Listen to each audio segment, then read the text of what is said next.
All right, well, let me go back to the ugly scenes that marred yesterday's Australia Day celebrations. I didn't mention in my opening that along with flag burning and calls for Australia to be abolished, we also saw Globalise the Intifada chants, not to mention neo-Nazi rhetoric at anti-immigration events. Joining me now is my panel, former Speaker of the House, Bronwyn Bishop, and former Liberal Senator Holly Hughes. Welcome to you both. Bronwyn, let me start with you. How do we get to a point where extremists have managed to completely hijack our National Day? Well, what we've seen is that they've infiltrated organisations which have been around for a long time, and they've taken them over, basically. But let me say this. In 2002, I think I actually introduced a bill to make it a criminal offence to burn the flag or otherwise damage it. And I took a lot of care to ensure that it didn't impinge upon the freedom of communication by consulting the person who originally found that as an implied right. And I was convinced that it was a good piece of legislation. I got to speak to it, but it never got a second reading, and John Howard was the Prime Minister. So I'm interested to see it coming up again, because I think it is an important debate to have. But burning the flag, to me, is a metaphor for burning everything that we have built since 1788. Now, presumably the man who built that flag came in a car or public transport. He ate food that came out of a retail shop, delivered by a truck driven on roads. He apparently went home after that to a house or an apartment. Now, if you burn everything that we have built in this country, then you'd have to burn all that too, and he'd have to go back to living as it was in 1788. I don't think that's what he has in mind. No, I don't think he does, or any of the other protesters Absolutely. that marched against our country yesterday. Holly Hughes, let me ask you, how do we get our country back? Or is this just the depressing new normal? Isn't it just so upsetting, though, when we consistently see the pulling down of what Australia has been founded on, our values, what has made us one of the greatest nations in the world. Yet somehow or other we have this maligned minority in Australia who are determined to absolutely pull everything down. We have everything around the wrong way. When you have people burning our flag and nothing occurs, yet you have people being moved on or what appeared to be assaulted for even carrying our national flag on our National Day. I mean, it is just such a sad state of affairs, but this division within our society is just getting worse. I hope it's not permanent, but it's awful to see. And yet under this government, we're seeing it continue to grow and fester. Go ahead, Brom. There's one other important point to make. Yes, there are a few thousand people who are protesting against Australia Day, but there were millions celebrating it. I was out on the Pittwater with people who were having a wonderful time celebrating it all over Australia, and yet we didn't see all that. I would like to see more coverage of people celebrating, isn't this wonderful, and less of the people who are seeking attention and coverage. I think we'd all love that, Bronwyn, but then we had incidences like the one in Perth, where a man has now been charged over what police allege was an explosive device thrown into the crowd at an Invasion Day rally. The device is alleged to have contained ball bearings and screws inside a glass jar that was filled with what police will allege was explosive material. Whatever the device was, it didn't detonate, thank God. But the incident forced thousands to evacuate and sent the CBD into lockdown for hours, with police treating it as a potential mass casualty event. Now, we can't comment any further on the specific incident because, as I said, there's a man charged and awaiting trial.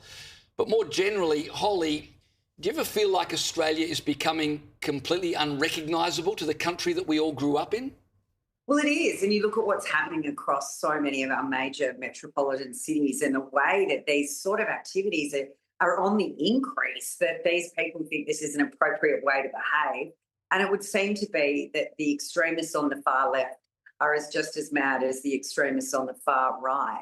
And, you know, Bronwyn does make the great point that there were millions of Australians who celebrated Australia Day yesterday. And, you know, I think if you need a boost to your soul, get out of the cities and come out into the country, because it is very proudly celebrated as Australia Day. It was beautiful just even driving into town tonight to see how many properties had Australian flags flying off their letterboxes at the front, and the number of vehicles that were driving around with their flags on them, and not in some demeaning way or redneck way. It's actually just pride in our country and an appreciation for the fabulous way of life we've always had. And the fact that this sort of anger is consistently being demonstrated is just not reflective of who we used to be as a nation. All right, let's play a game, Bronwyn. Let's imagine Prime Minister Bronwyn Bishop, which there should always have been, but let's just Came pretend close. you had your moment now. What would you do to unite the country? And is it possible to unite the country and to lower tensions and get everybody on the same page? Or are we just stuck with this permanent division now where neither side can talk to each other and we have episodes like the ones we saw yesterday? Well, to be that Prime Minister, we'd have to displace what's there right now. And that climate that this government has created has led to these divisions. They were not nipped in the bud right back at that demonstration on the steps of the Opera House back in October 2023. So what I would be doing is I would be doing more than just making the nice odd speech that Mr Albanese is now going to, because he's obviously done polling that said he's not going down too well. Mm-hmm. And I wouldn't have the henchmen of Mr Burke pulling on Holocaust Day the visa at the last minute of someone who was coming here from Israel. So I think what I would be doing is I would be enacting legislation to protect the flag.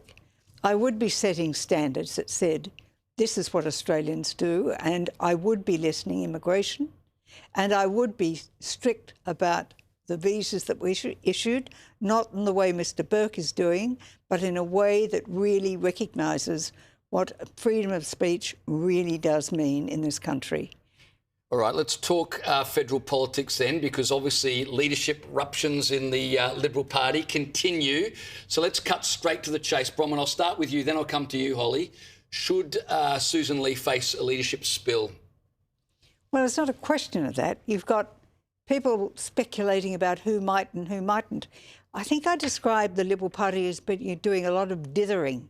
They're still dithering. Mm-hmm. The bottom line is that the Liberal Party needs to have stability, and there needs to be some accommodation made between the parties of the centre-right, the Nationals and One Nation. And if that process doesn't start with building the coalition back together again before we have too many people with too many shadow portfolios, we're in deep doo-doo. So the right has to sort itself out. So what I hear you saying, Bronwyn, is there should be a leadership challenge, and soon. No, you're hearing me say, unless the right sorts itself out, there's no point. Holly, has Susan Lee been given enough time to prove her leadership? No, not at all. She's been undermined from day one. And to be honest, if these two challenges that are now flouting themselves out and about in the national press expect to have undying loyalty from the party room, which is not what I think many of us have seen be given to Susan since she's taken on the role. And until they can sort themselves out and realise that, Susan is the leader, she should be given a go. She hasn't been. She's done an extraordinary job when you think about what's happened since Bondi and the way that she has actually stood up for Jewish Australians and really led the way. But the boys will be boys, obviously, and they're sort of, having a bit of a contest at the moment, but neither of them are willing to stand up and say, yep, it's going to be me, because they're trying to wheel and deal in the background so there isn't the two of them standing against Susan. But, it'd be interesting to see whether the same loyalty they've displayed to Susan is shown to them. Holly, I've got to pick you up on something you just said. Boys will be boys. Are you suggesting this is because Susan Lee is a woman?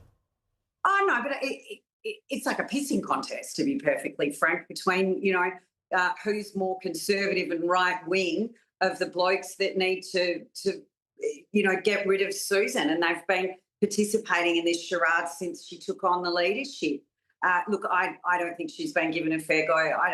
I don't buy into it's because she's a woman. They just haven't given her a go because it's not them. All right, I need to get your opinions on one other topic before we go to a break. Kevin Rudd is finishing as our ambassador in the US. There's talk that he's now getting in people's ears, lobbying to become Secretary General of the United Nations, which we know he once aspired to when Turnbull was Prime Minister. So very quickly, Bronwyn, Kevin Rudd running the United Nations, good idea? Well, he always wanted it, and he is preferable to what's on offer out there. That's not saying a great deal about what's on offer exactly, there, is it? But you've got a government now that would back him in. And I think he's resigning now. He's going to spend the next year campaigning for it. I think he will. Holly, what are your thoughts? Well, I mean, I'm not a big fan of the UN, so maybe the UN and Kevin hanging out together is the best outcome for everybody, and we can just officially ignore them both going forward. I like it. Very well said. Bronwyn, Holly, a delight to talk with you both. Thanks so much for joining me.